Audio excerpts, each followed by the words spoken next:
He threw a big party at his house. Only 2 people didn't show up, Mom and Dad. They couldn't come. They were locked in the bedroom. Dead. When the party's over. His mom took his phone away, and he said he was going to kill her. And he did. They threw a blowout party with his parents still in the house. My eyes popped up. This is real. Now his friend takes you inside the crime. He showed me blood splatter on the baseboard. I told him that I was getting the hell out of there. A tug of war over who's in charge. And his parents plan to stop him until he stopped them first. Killer party. Plus, I don't care if you're in the Wild West. I don't care if you're in the hood. There was no honor in shooting somebody in the back. a parent's nightmare. A good son experimenting with drinking, and then sneaking home and climbing through the window of the wrong house. Inside, a terrified neighbor with a gun. A look inside the investigation, and a heartbroken father retracing his son's last steps. I was absolutely outraged. When the party's over.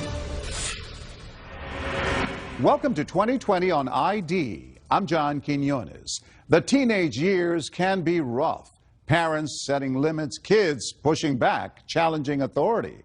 It often becomes a tug of war over who's in charge. But as you're about to see, when the stakes are raised and teenage defiance is mixed with a toxic cocktail of drugs and alcohol, the consequences can be deadly. First, a battle of wills that turn to rage.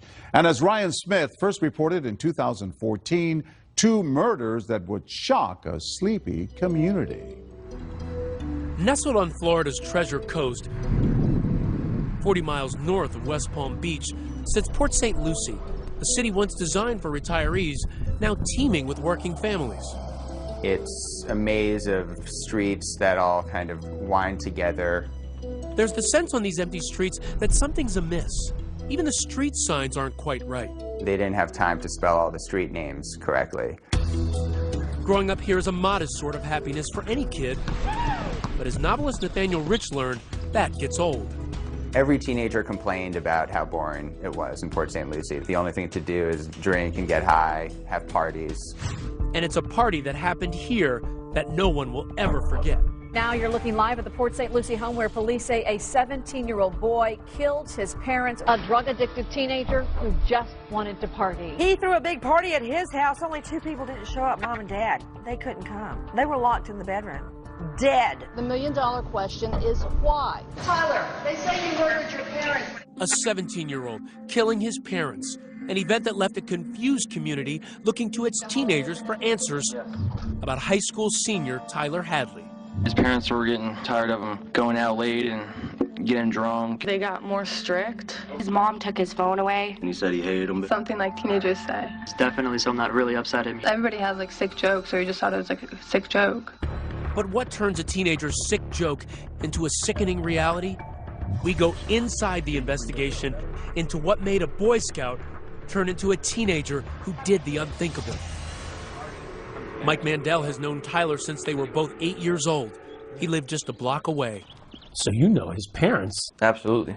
What were they like? They seemed like great parents to me. You know, every time I come over, if his mom was making something to eat, she'd say, "Hey, Mike, you want some of this? You know, how's it going? How's your family going?" And how did Tyler feel about his parents? He loved them. This is Blake and Mary Jo, forever in our hearts. Blake and Mary Jo Hadley thought sunny Port St. Lucie was the perfect place to raise their 2 boys. Mary Jo, she was a school teacher, you know, a great school teacher. And she loved kids so much. She dedicated her life to her two boys she had. His family says Blake loved his job at a local power plant, but his passion was his sons, the baby, Tyler, and Ryan, 6 years older. What was Blake like with the boys? He had a ball with them. He loved them. And in the beginning, Tyler seemed to be a happy little boy, celebrating birthdays and holidays with his family. He was constantly hugging his mom. I mean, constantly. He was an affectionate kid. I just remember him always being a funny kid. He had a really quick sense of humor. Yeah. And you never know what would come out of his mouth. Yeah. In a good way? Sometimes. It was a quality that drew Mike to Tyler. Just walking around trying to find a friend and stumbled upon Tyler, and he slowly became my best friend. Over time, Tyler began opening up, sharing with Mike his secrets and his insecurities. He a lot of times bashed himself and Said he wasn't good enough. He just always thought someone was better than him. But what started as a kid's self-doubt turned into a teenager's anger. He started skipping school, hanging out with the wrong crowd, getting on drugs. You know, that's just things he was starting to do, was get in trouble. He was starting to steal. And they said, just hide your purse. So they thought it was one of those teenage things. There were some neighbors who thought he was trouble. He once lit the forest preserve near his house on fire. And, you know, he siphoned gasoline from the nearest gas station once. Tyler's parents started cracking down. How did they discipline him? They really did everything possible as far as taking away the cell phone, bits and pieces of freedom that children really, cherish at that age. They didn't just abandon him and just let him run in the streets like he wanted to. They tried to rein him in. But Tyler pushed back, continuing to defy his parents. He didn't like following any rules. He liked going out, doing drugs. And then his parents caught on.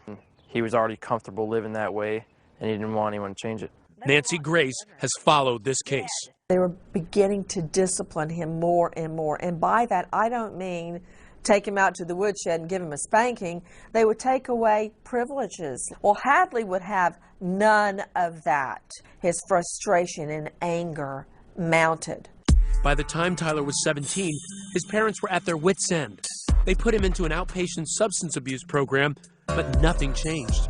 He came home drunk one night, and he crawled through his window when his parents woke up, and then they took away his phone in his car. He felt that she was over-disciplining him, and he said he wanted to kill her. Did it sound like he might actually do it? Absolutely not. And Tyler's parents were keeping a closer eye on him, taking him to a family reunion in Georgia just 1 week before life would change forever. We really enjoyed having him. He was very polite. I never saw Tyler lose his temper, ever. That's what is so bizarre. Posing for family pictures 1 minute, but plotting with his friends back home the next. Well, he was texting his friends and telling them we're going to have a party when I get home. So he was planning it while he was up there. And 3 days later, this ominous Facebook post. Party at my crib tonight. Maybe. Tyler said he's going to have a party tonight. My parents are going to Orlando. A friend Facebooked him, what about your parents? Are they going to come home in the middle of the party? And Hadley writes back, they won't. Trust me. A party at Tyler's house seemed odd with his parents now tightening the reins, but it was something else he said that really got Mike's attention. He tells you something about what he did the night before. Yeah, he said he was contemplating murdering them that night while they were sleeping in their bed. He said he couldn't do it. He didn't have it in him. And what did you think when he told you that? I got a weird feeling in my stomach, but it's Tyler. There's no way he would do this. Then, a few hours later, a second Facebook post. Party at my house. Hit me up. This time, there was no maybe. Tyler Hadley's house party was set. He had been bragging about it for days. He was going to have the party come hell or high water. And nothing and nobody was going to get in his way. One of my friends had gone on Facebook and seen the post about the party. Everyone knew his parents were strict. And it really wasn't until the day of the party that people started to take him seriously. There was so little to do in Port St. Lucie that night that any teenager who heard about the party was going to check it out. Around 9:30 p.m., Tyler picks up Mike and some other friends, and they head back to his house. Jesse DeRay is in the car. When we were pulling up to Tyler's house, he said something real crazy is going to come out in the next week. I said, what do you mean? And he said, you'll find out. Did you see any other family vehicles there? Yeah, and I thought that was kind of strange that his mom's car was there too. I asked him where his parents were, told me they were in Georgia. It was a free-for-all. Kids could smoke inside the house. They were drinking. Kids were bringing beer and pot and pills. What's it like inside? Young people drinking and sitting around talking. But the weird thing was, most people in there, Tyler didn't even know. I didn't know. They were strangers. You think he wanted to be known as having this huge party? Maybe. That's the only thing that makes sense. As the rowdy party rages on, a neighbor across the street makes a noise complaint. I woke up to, squealing tires and kids hanging out of the car, yelling. So I did call 911. Officers respond, but with no immediate cause for alarm, they leave the teens with a warning. When we come back, kids at the party are noticing there's something strange about this place, but only best friend Mike Mandel will discover how strange behind this door. My eyes popped up. This is real. He's claiming that he killed his parents. Stay with us.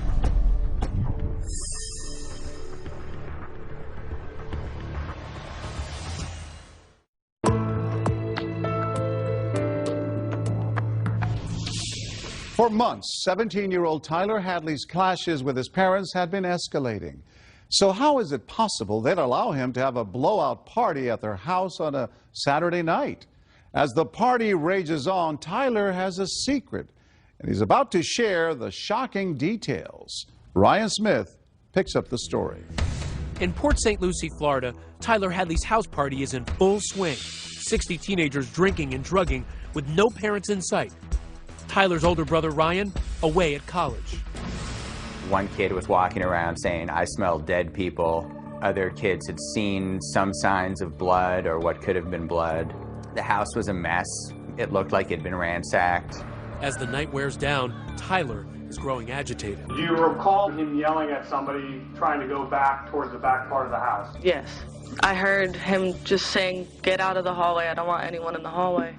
How does he seem? He seems eager to tell me something, and he wants to take me down the street and talk. All right, so you guys walk out the house.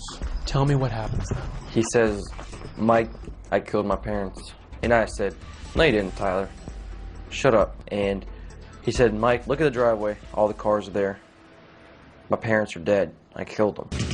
And then, with partying teens still inside the house, Tyler tells Mike to look for the telltale sign. Blood by a computer desk where Mary Jo had been working, and by the master bedroom door. But still, Mike doesn't believe it. I actually thought he went that far out to play a prank on me that he actually put fake blood on the ground. Really? You think he's playing a prank at this point? Anything but what it is.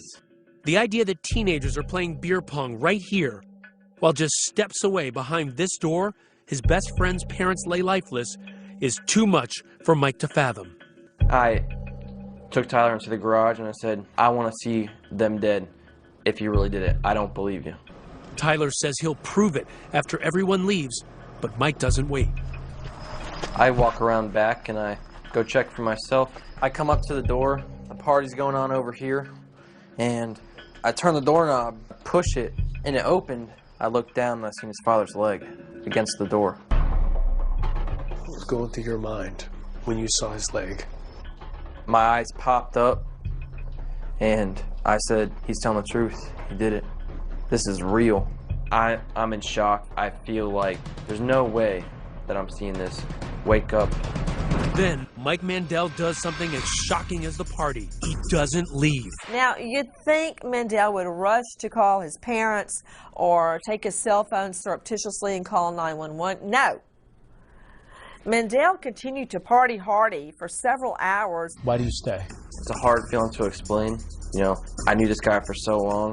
Something wants you to stay here right now. You need to talk to Tyler and figure out as much stuff as you can. How long do you stay? A couple hours. How do you do that? Isn't it eating you up inside? It is eating me up inside. Even though you know he just killed 2 people, you don't see him as a killer. You still see him as a friend at that point? Yes. Why not try to get Tyler out of the house immediately or call the cops? Because he could be a danger to everybody in that house, including you. I was still in shock. Then, in a bizarre moment between best friends, they take this selfie. And I have to show you something here. Why did you take this picture? Because I knew it was going to be the last time I ever seen him. So this was to remember him? Yeah. A lot of people look at this picture and they say, Mike's callous. He doesn't care. What do you say to those people? Look at the picture. Am I smiling? Is Tyler smiling? He looks very worried to me. And he looks very scared. And how do you look in this picture? I look like that this is the worst day of my life. I knew I was going to call the cops on him when I took that picture. In shock and unable to keep it to himself, Mike tells another friend. And he showed me blood splatter on the baseboard.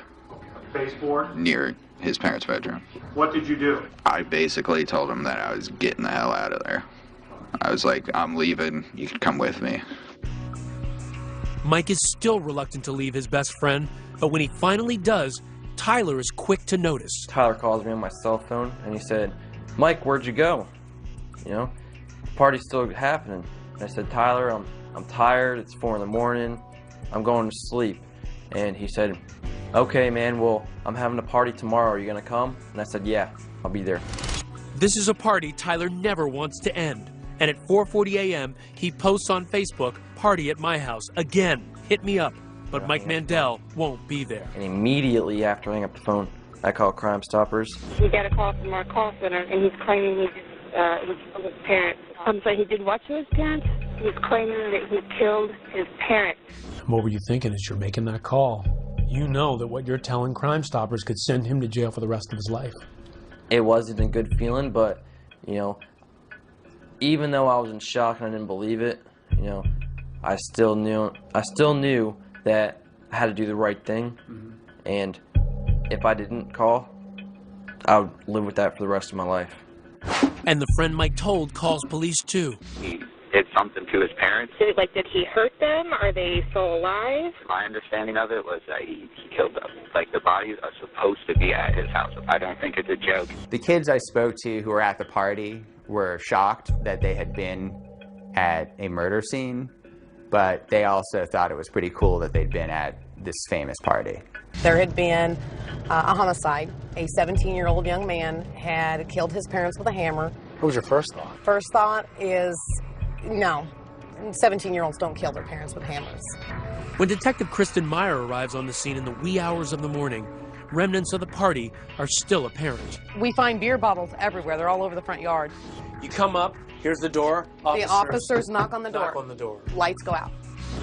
So one officer gets cover and starts calling for backup. And this officer here, the door opens. And there stands Tyler. When we come back, she grabbed her head and said, "Why, Tyler, why?" It's the question everyone wants answered. Why did Tyler snap? Was it a threat, a final ultimatum from his parents that pushed Tyler too far? That's your motive for the murder. Stay with us.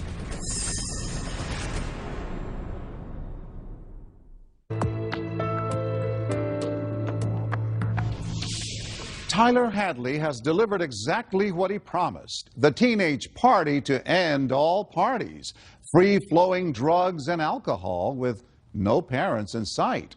But when morning breaks and the partiers have all gone home, Tyler is left with the chaos of empty beer bottles and the knowledge of something far worse hidden in the home he shared with his parents. Once again, Ryan Smith. At dawn, when police arrive at Tyler Hadley's house, the party is over. Officers see Tyler alone inside, pacing back and forth. And they creep up to this window because they can peek in. What kind of state was he in at that point? They talked about the look on his face. One officer describes it as deranged. Officers ask where his parents are. He said they're out of town, they're in West Palm Beach. He's placed in handcuffs, and the officers go in and search. Inside the master bedroom, they find what looks more like a garbage pit than a place where Tyler's parents slept just 24 hours before. The room is packed with items from all over the house: furniture, magazines, pictures, food. Mom's Good Housekeeping magazine, homework from her students, a family calendar. Underneath, investigators find the bodies of Blake and Mary Jo Hadley.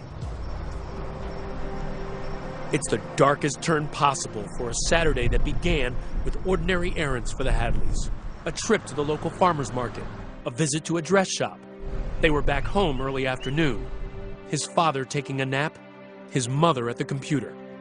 Tyler told his best friend Michael Mandel that to psych himself up, he listened to the Lil Boosie song Feel Lucky. Got it on your mind, I want you to feel lucky. Then he grabbed a hammer.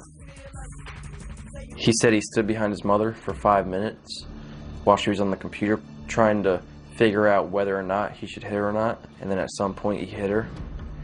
Mary Jo's screams woke his father. He rushed to the doorway and was stunned by what he saw. And he couldn't even move. And Tyler said he ran up to his father, hit him, and his father asked him why he's doing this, and he said, "Why the f not?" Tyler told him that he then dragged his parents' bodies to their bedroom, then spent hours cleaning up the blood, stripping the walls, leaving empty hooks where family photos once hung, adding them to the pile. At some point during all of this, Tyler makes that post on Facebook that the party is on. He uses his parents' ATM card to withdraw $400 in cash and buys beer for the party. At the party, he's having a great time. He's playing round after round after round of beer pong. He's laughing, he's joking, he's planning a party for the next night. What occurred that day was what can only be described as one of the most heinous, cold-blooded, and calculated murders I've seen in 23 years as a prosecutor. The prosecutor assigned to the case, Tom Bakkedahl, tries to make sense of the grisly murders. This is not your kid from the wrong side of the tracks. This is not your kid who was raised in an abusive, violent family. And these parents gave him everything. Investigators find evidence that points to premeditation. For months, Tyler repeatedly talked about killing his parents to his friends. His mom took his phone away, and he said he was going to kill her. He said something about, oh, I'm going to kill my parents. I just specifically remember him saying, I'm going to kill my parents. He just said it with a smile, so that's why no one took it too serious. But no one knew just how calculating their friend was. He hid his parents' cell phones before killing them, and with no landline, he knew they couldn't call for help.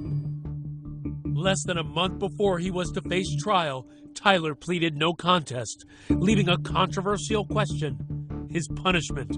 He could be protected by a 2012 Supreme Court decision, which ruled that for juveniles, a mandatory sentence of life without parole is unconstitutional. But prosecutors argue that with a crime so heinous, Tyler should never see the light of day. He has sentenced the whole family to life. But Tyler's defense team argues that Tyler was mentally ill. The major depressive disorder. He had issues with anxiety and depression. He was suicidal. And low self-esteem. He was drinking heavily and abusing drugs.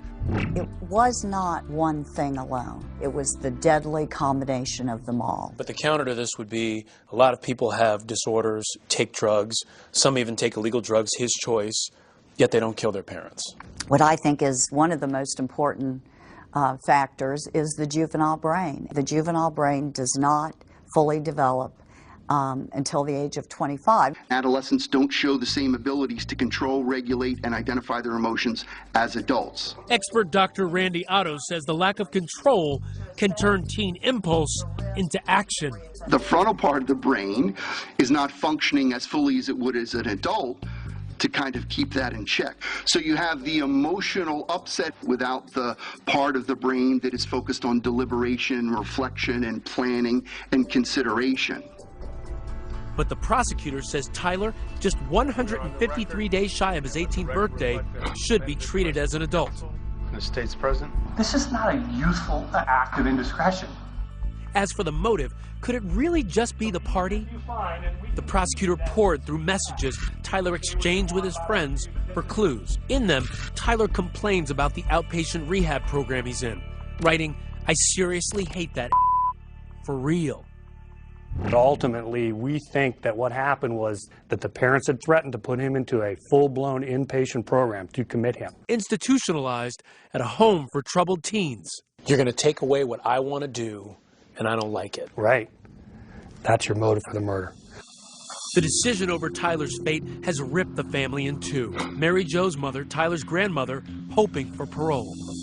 I just want Tyler not to spend the rest of his life in jail because I know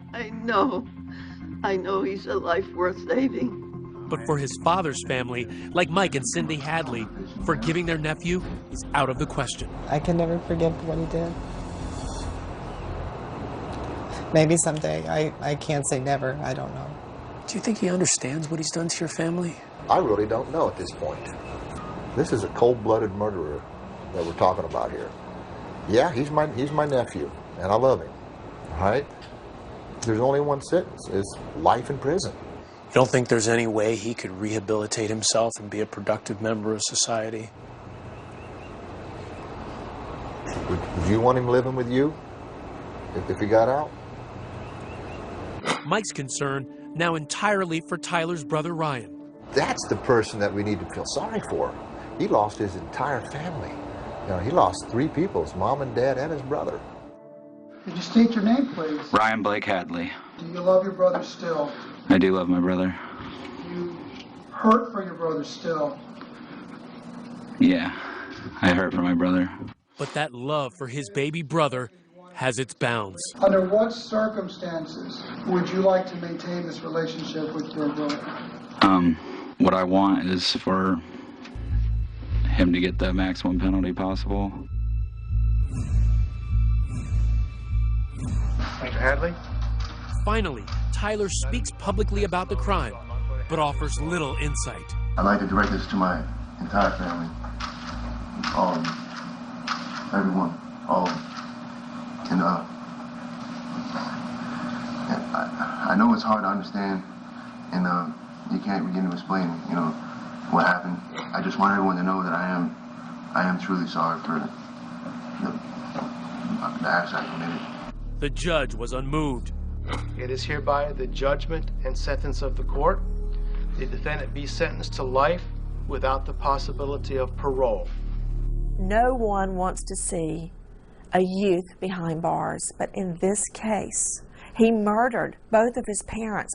A colder heart I've never seen. If he were here today, if you could speak to him directly right now, what would you say to him? Well, of course I'd ask the question, why? I might ask him, you miss your mom and dad? Didn't they mean anything to you? Was it worth it? Are you happy now? I hope that party was worth it.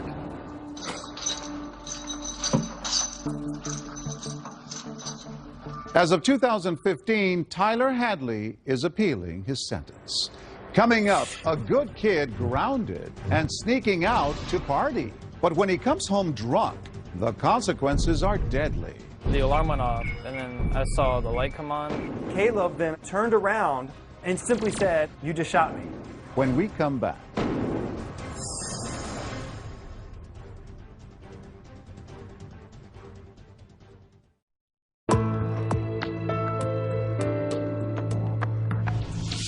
It's not unusual. A teenager sneaks out at night thinking his parents won't notice. A party, drinking alcohol, and he'll be back in bed before the rest of the house wakes up. But in the story you're about to see, that teenager never made it home. As Deborah Roberts first reported in 2014, only 2 people will ever know for sure what happened that night. And one of them is dead. It was late Saturday night. 16-year-old Caleb Gordley had a secret plan to sneak out of his house to go to a party with some friends. A popular 3-sport athlete at Parkview High School in Virginia, Caleb was also an aspiring rapper, seeing himself as the next Jay-Z. The days go fast, but the time moves slow. It's like I'm stuck in sand, but I can't ever let go. Hey. He was a self-proclaimed rapper going by the name of Prince George. Yo, Caleb, Prince George. The core was his music, was his lyrics. I have 85 songs that I've collected. Good kid, Sean? Great kid. He was very respectful, very polite. Partier? No. Like, he did not drink, and that's what makes that night even more peculiar, even more odd. We're walking to school. And out of character for Caleb. He's not much of a drinker, but he just, I guess, wanted to try it for that night. Yet the one time Caleb decided to let loose, he would wind up dead in a stranger's home. It all began with the typical teen punishment. He had been grounded because he went to the park on a Sunday afternoon after I told him to clean his room. I said, 1 week, you cannot go anywhere. You go to school, you go to practice, whatever, you're coming straight home. And he accepted it. He doesn't talk back. He doesn't get up in my face. He said, all right, Dad. Yeah. By the end of the week, Caleb is itching to get out of the house. We really want to party, don't want to get nothing. Tweeting throughout the day, honestly, who's throwing a party tonight? I'm trying to have fun tonight, no lie. Caleb and sister Eden are living with their dad. Their parents, Sean and Janae, are divorced. Their firstborn was a natural ham. Caleb, here at 6, busting a move to NSYNC's Girlfriend.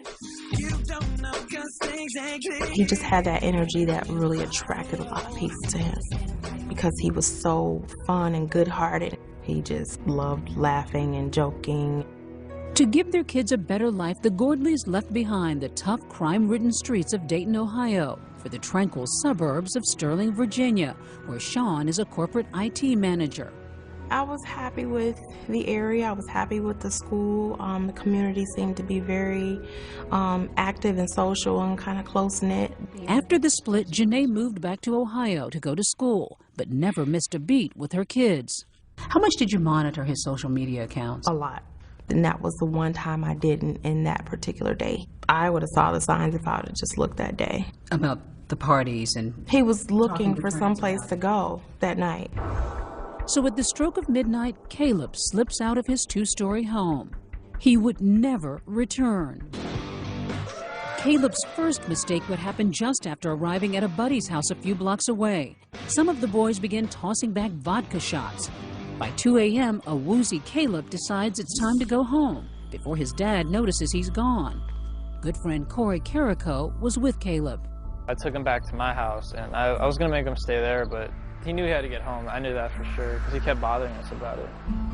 Staggering now, Caleb needs his sober friend to walk him the few blocks home to his quiet cul-de-sac, where many of the houses in the development look nearly identical. We crossed this fence because all the houses are similar, and then once we crossed, we came up to this window over here.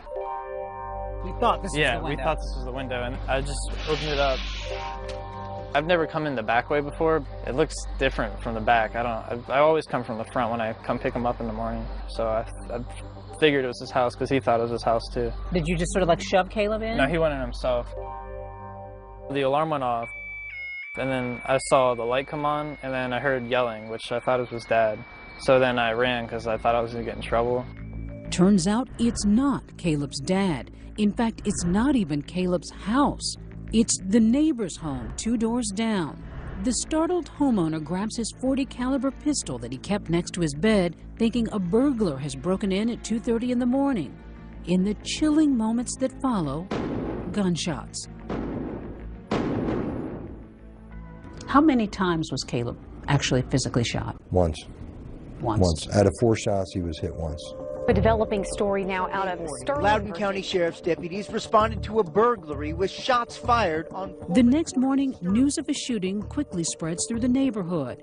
At Caleb's home, there's panic. His sister Eden realizes her brother isn't in his bed. My friend's mother called her and told her that someone 2 doors away from us had gotten shot. She said somebody was trying to break in. I told my dad, and he was like, I woke up this morning, Caleb's not home. I don't know where he is. I ran over to the neighbor's house, knocked on the door, and didn't find out any information. I ran back in the house, called 911. What's going through your mind at this moment? I know my son's dead. I know he's dead. Corey dropped Caleb off at my house at 2:30 in the morning, and there was a shooting in my neighborhood at 2:30, and I can't find my son. I knew it instantly. His 16-year-old son shot dead. I could barely talk. And I was so lost, and I couldn't fathom surviving this. I didn't know. I was like, well, there's no going beyond this. Eden and Sean break the unbearable news to Janae in Ohio. Overcome with grief, she heads to Virginia.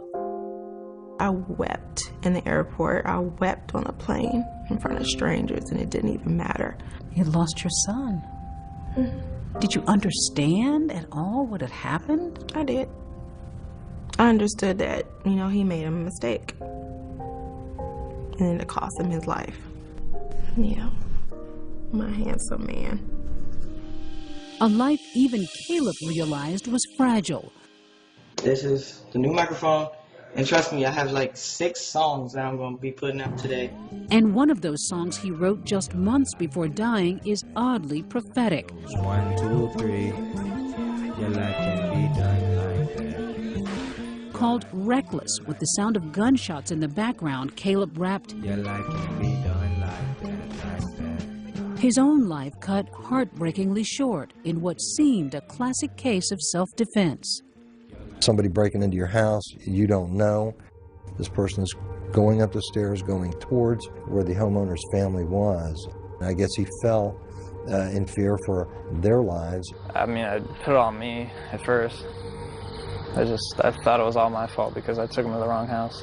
But you realized it was a tragic mistake. Yeah. Both Sean and Janae believed it was an awful accident until they got the police report. What it revealed would change everything for Caleb's parents. Once I got the details, I was absolutely outraged. Was it self-defense or something else? Murder. Stay with us.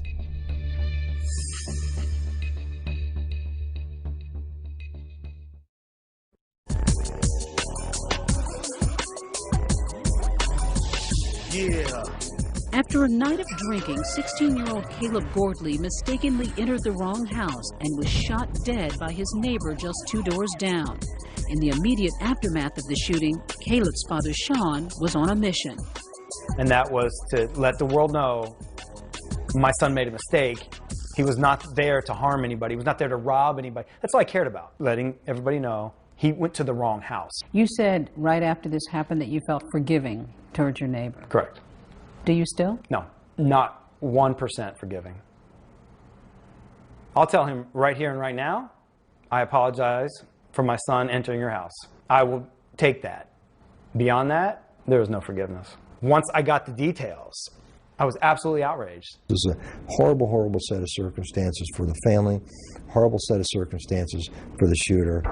But 5 months after their neighbor, seen here and identified by others in the neighborhood, shot and killed their teenage son, My son is gone. And nothing will bring him back. Sean and Janae are no longer conciliatory.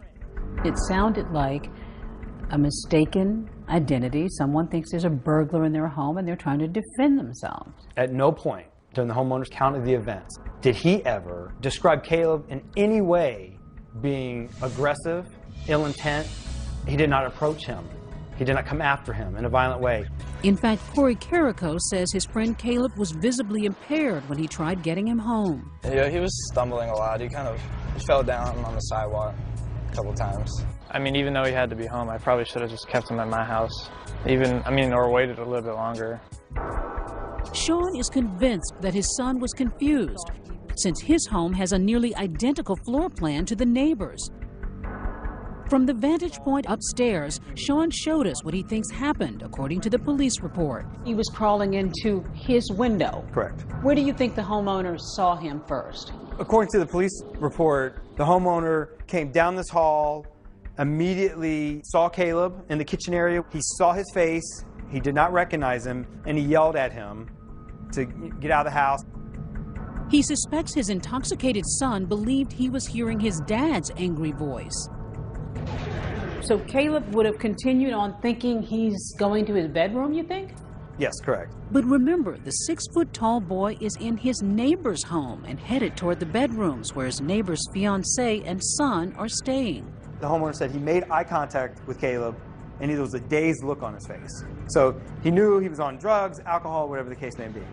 And as he came up the steps, he said he saw no weapon. His neighbor then yells out and fires a warning shot, fearing the unknown intruder who's making his way upstairs near his family. Caleb then, according to a statement, turned around, didn't attack the person shooting at him, and simply said, according to the statement, "You just shot me." Then the end for Caleb, an ending Sean finds unconscionable. The autopsy report revealing the cold, hard fact that Caleb was shot in the back. The homeowner angled against the wall and fired through Caleb's chest, and then a fourth shot past Caleb's head that he aimed at his head, missed. Caleb then took 2 more steps and fell face down on the floor, right in front of what he thought was his own bedroom. I don't care if you're in the Wild West. I don't care if you're in the hood. There was no honor in shooting somebody in the back. So why would the homeowner fire multiple times when this person didn't appear to have a weapon? It's 2:30 in the morning. You have a person that actually comes in through a window. The alarm sounds off. I mean, he was 6 foot tall, unknowns to the homeowner, wearing dark clothing. The homeowner advised him to stop, and that he would shoot, and Caleb continued to come forward. He lined himself up at the perfect angle to shoot a hollow point bullet through my son's lung and explode his chest. And then a fourth shot at his head for good measure. That's what he did. Do you see it as murder or accidental shooting? Murder. Murder? He shot him in the back. If you're really in fear of danger, of your life and your family's life, why would you allow a person that that appeared to be dazed to you walk right past you and then you shoot him in the back? If Caleb would have crossed that street right there and got hit by a car, I would have nobody to blame but Caleb. I have somebody else to blame for my son's death. I just do. This kid is a kid of color, a black kid. Did that have any impact on this case? I can't see that it would. The entire situation was just bad all the way around. Somebody coming into your house, not stopping when you're giving them commands to stop. Somebody continued to advance on you. Somebody going up the stairs where your family is. The homeowner has not spoken out publicly. Have you had any sense of how this has impacted him? In conversations with my detectives, I understand that he was devastated by what had happened. So much so that he had to take a couple weeks off. After a police investigation, no charges were filed against the neighbor, a volunteer firefighter who owns a consulting company. Through his attorney, he declined our request for an interview, saying, "The incident was an unfortunate tragedy on every level, but as we are not confident that participating in your program would contribute to the healing process, we are unwilling to so participate." 10 months after their son's death, Sean and Janae Gordley still can't understand how a teenage mistake can end so tragically. The man who took their son's life did reach out to the Gordleys through his attorney, saying he was sad about what happened, but Sean threw out the note, offended by its formal tone. Do I hate him? No. Do I want him put away? No, I don't think that's going to solve anything. Do you want to hear from him personally? I would love to. He's 2 doors down. 2 doors down. Do you still see this neighbor? I never saw him before. I haven't seen him since. What's the lesson in all of this, Janae? We need to get out of our own bubbles. We don't get outside and shake our neighbors' hands or invite them over to dinner or just get to know them better. 2 doors down. 2 doors down, and you didn't recognize that that was your neighbor. Some people would have packed up and moved right away, but yet you've somehow managed to stay here. The first few months, there was no way I was leaving. I keep the door closed because it smells like him in here still after all these months. I smell him right now. On his blanket, on his pillow. We haven't washed anything. We haven't vacuumed. I come in here, sometimes I'll take a nap on his bed. And he awakens to a wall of emotional memories scrawled by Caleb's classmates who were shattered by their friend's sudden death. I don't know anybody who didn't like him for any reason. You just put a smile on your face. Absolutely great kid. This was his 16th birthday, so this is his last birthday. His son would be 17 now, a high school senior making college plans with his friend Corey. He's such a great friend. It's a shame if you never knew him. He was such a funny person. I truly believe that my son was a gift. Yeah, we got 16 and a half awesome years. I will hold on to that.